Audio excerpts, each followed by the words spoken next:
আদম জাদা পয়দা সুরতে ইনসান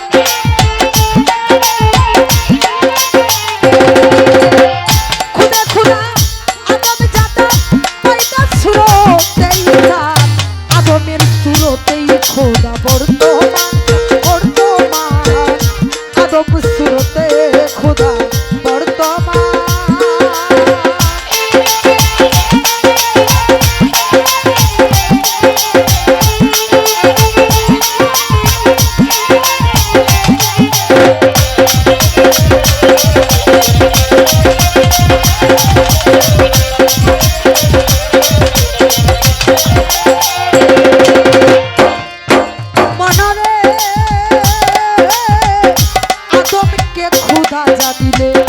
শরীয়তে কাফের বলে খোদা হতে জুদা জানলে হবে রে মুকরুম শয়তান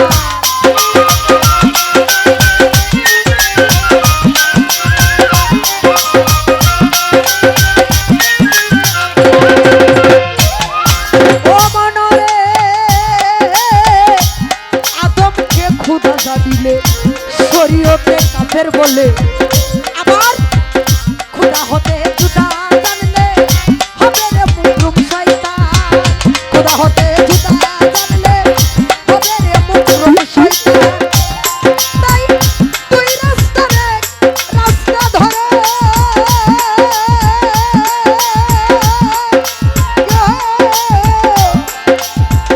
চিনিয়া কো আরে তাই তুই রাস্তা রে মুক্ত রাস্তা চিনিয়া কো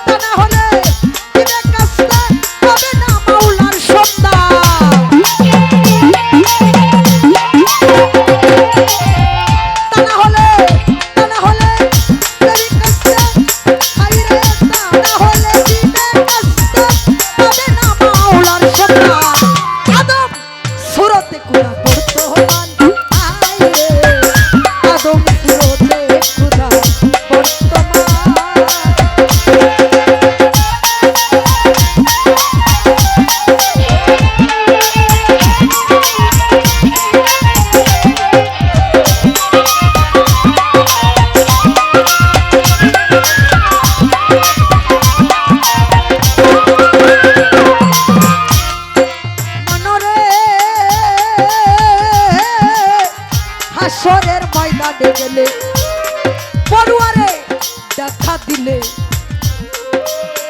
কোন সুরতে চিনবে তারে কে দিবে তোমায় নিশান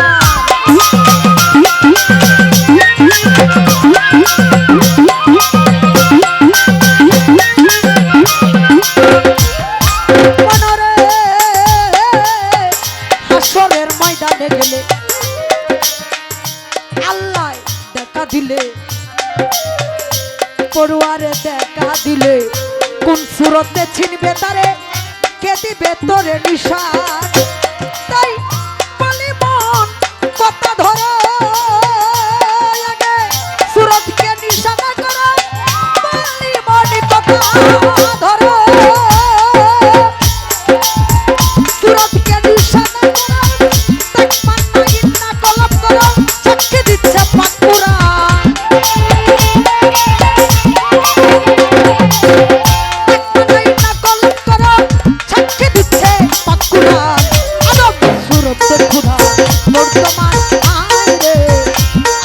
সুরতে খোদা বর্তমান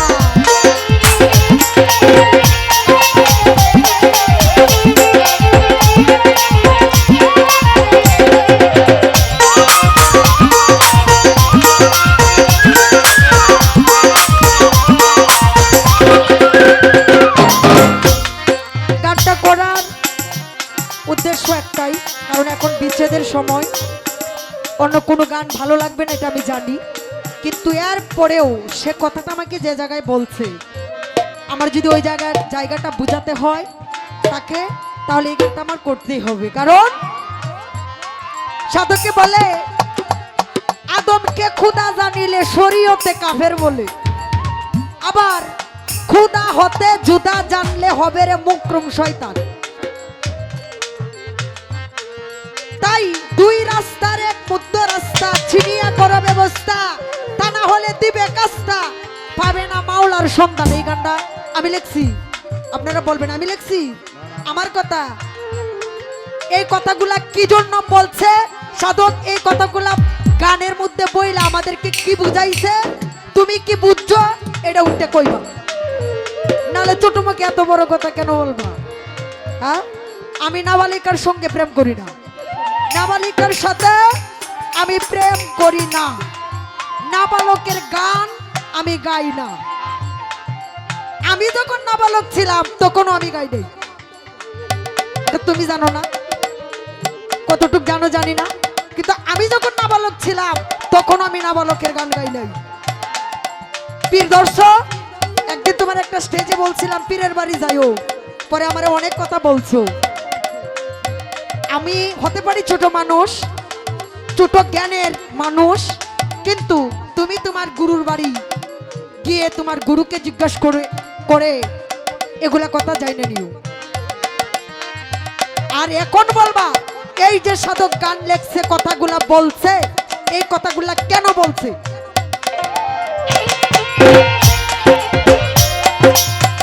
মনরে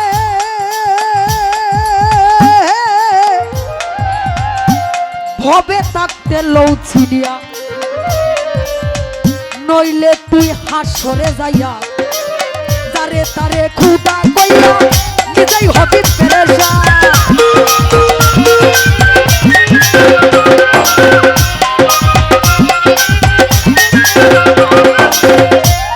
মনরে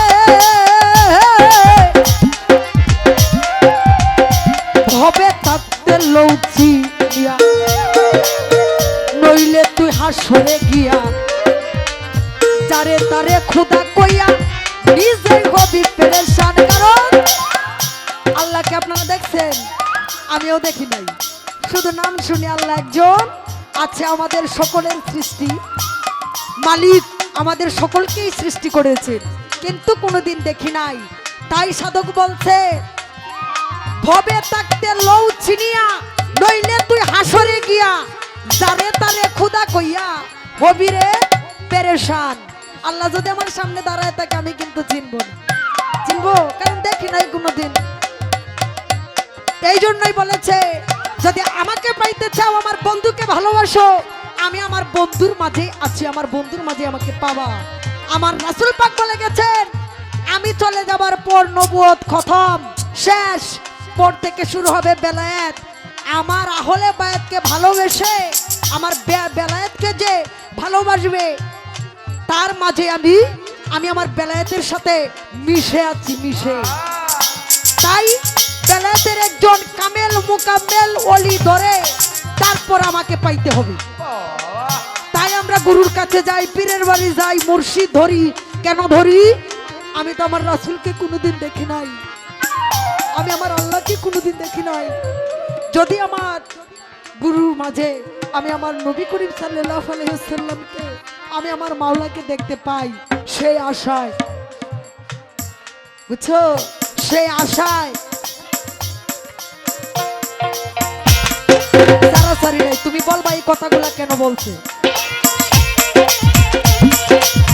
ও মনরে ভবে থাকতে লৌ ছিনিয়া, নইলে তুই হাসরে গিয়া, তরে তরে খুদা কইয়া হবি